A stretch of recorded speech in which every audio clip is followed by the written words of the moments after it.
the tush push, illegal or illegal in the 2025 season? Legal. And I don't think there's any way.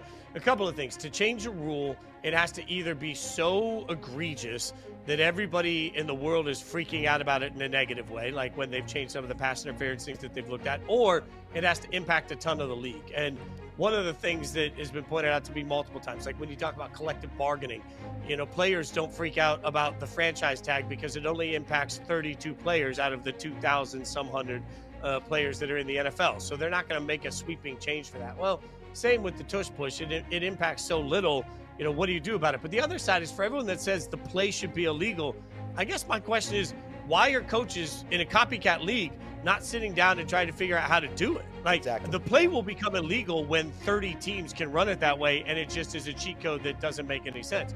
Right now, if Buffalo could execute the tush push at all, they'd be headed to the Super Bowl.